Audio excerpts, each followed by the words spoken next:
வணக்கம். ஆகாஷவாணி.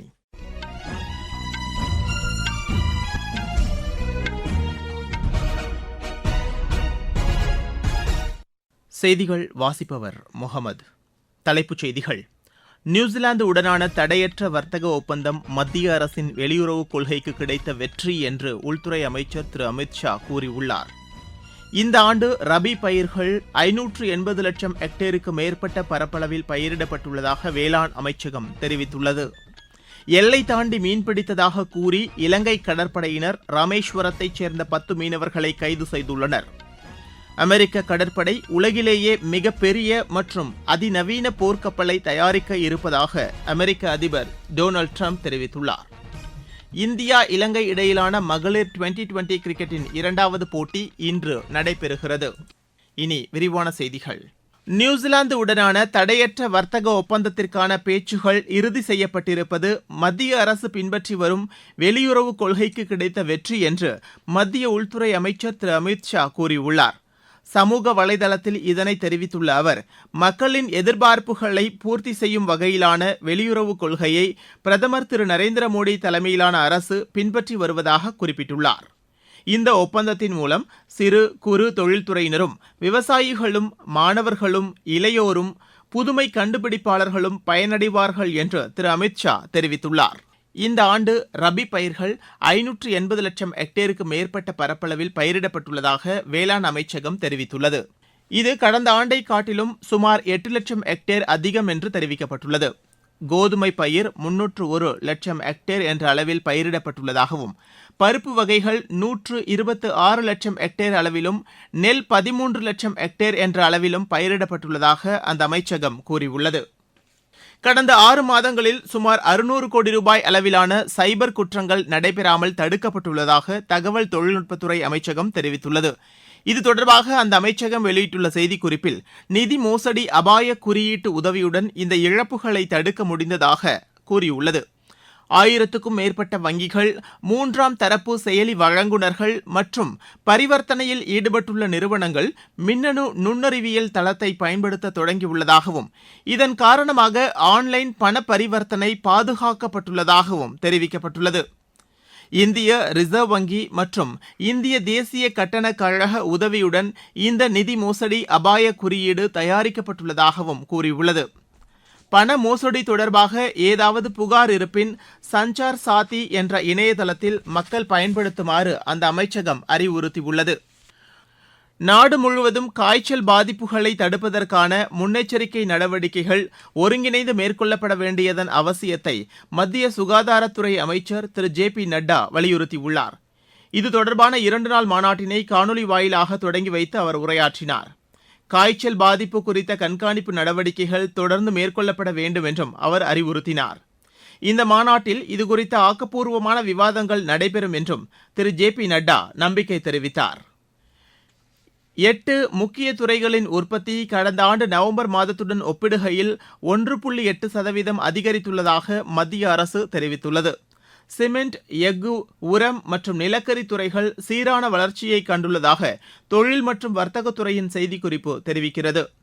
நிலக்கரி துறையின் உற்பத்தி 2.1%, உரத்துறையின் உற்பத்தி 5.6%, சிமெண்ட் உற்பத்தி 14.5%, எஃகு உற்பத்தி 6.1% அதிகரித்துள்ளதாக அதில் குறிப்பிடப்பட்டுள்ளது.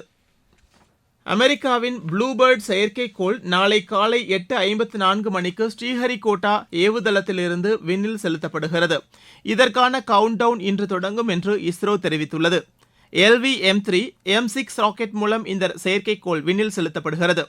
இந்த செயற்கைக்கோள் மூலம் தொலைதூர கிராமங்களுக்கு மொபைல் போன் இணைப்பு மற்றும் அதிவேக இணைய சேவையை வழங்க முடியும் என்று இஸ்ரோ தெரிவித்துள்ளது. நீங்கள் கேட்டுக்கொண்டிருப்பது ஆகாஷவாணியின் செய்தி அறிக்கை. ஊரக வளர்ச்சிக்கான புதிய அத்தியாயம். வளர்ச்சியடைந்த இந்தியாவிற்கான ஊரக வேலைவாய்ப்பு உறுதி மற்றும் வாழ்வாதார சட்டம். இந்த சட்டம் வருடத்திற்கு 125 நாட்கள் வேலையை உறுதி செய்கிறது. இதில் வாரந்தோறும் ஊதியம் வழங்கப்படுவது கட்டாயமாக்கப்பட்டுள்ளது. பணி முடிந்த 15 நாட்களுக்குள் ஊதியம் வழங்குவதை உறுதி செய்வதற்கான அம்சங்களும் இதில் இடம்பெற்றுள்ளன. ஊதியம் காலதாமதமாக வழங்கப்பட்டால் அதற்கான இழப்பீட்டுத் தொகைக்கும் இதில் வகை செய்யப்பட்டுள்ளது. வளர்ச்சியடைந்த இந்தியாவிற்கான பயணத்தில் மோடி அரசு தொடரும் சீர்திருத்த நடவடிக்கைகள்.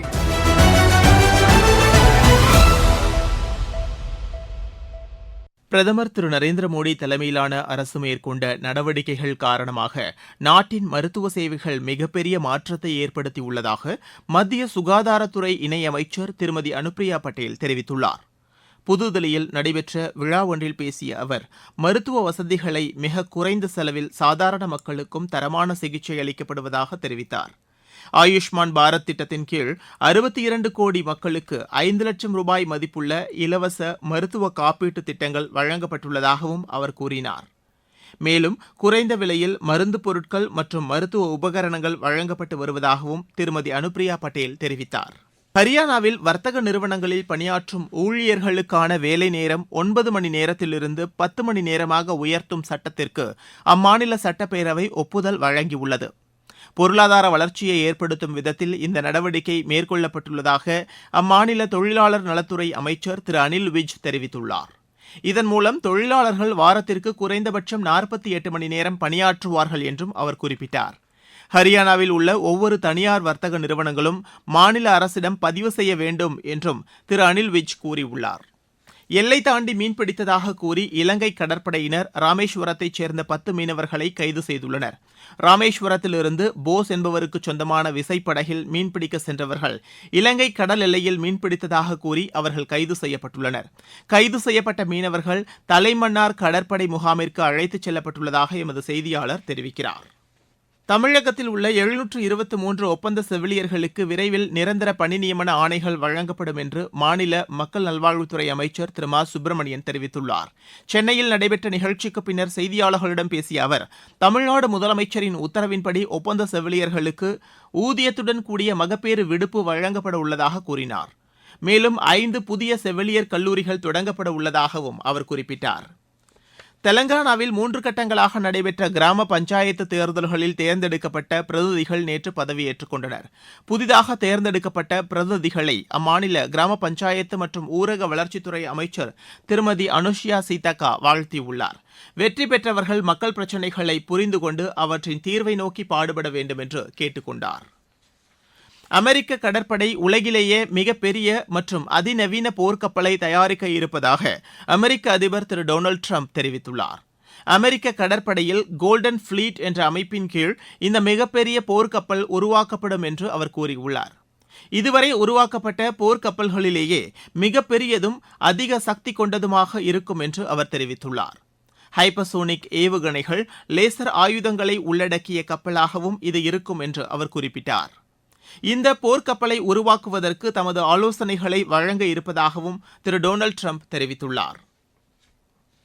இந்தியா இலங்கை இடையிலான மகளிர் 2020 கிரிக்கெட்டின் 2வது போட்டி இன்று நடைபெறுகிறது. 5 போட்டிகளை கொண்ட இந்த தொடரில் இந்தியா முதல் போட்டியில் வெற்றி பெற்றுள்ளது. முல்லைப் பெரியாறு அணையின் உறுதித்தன்மையை பரிசோதிப்பதற்காக ஆளில்லா தானியங்கி இயந்திரம் மூலம் இன்று சோதனை செய்யப்படுகிறது. இந்த சோதனையானது உச்சநீதிமன்ற வழிகாட்டுதலில் தேசிய அணைகள் பாதுகாப்பு ஆணையத்தின் ஆலோசனையின்படி மத்திய குழு விஞ்ஞானிகள் இந்த ஆய்வில் ஈடுபட உள்ளனர். இதற்காக நேற்று நீருக்கடியில் செல்லும் தானியங்கி இயந்திரத்தின் பாகங்களை இணைக்கும் பணிகளை மேற்கொண்டனர். அப்போது இயந்திரத்தின் செயல்பாடுகளை அவர்கள் பரிசோதித்தனர். மீண்டும் தலைப்புச் செய்திகள்.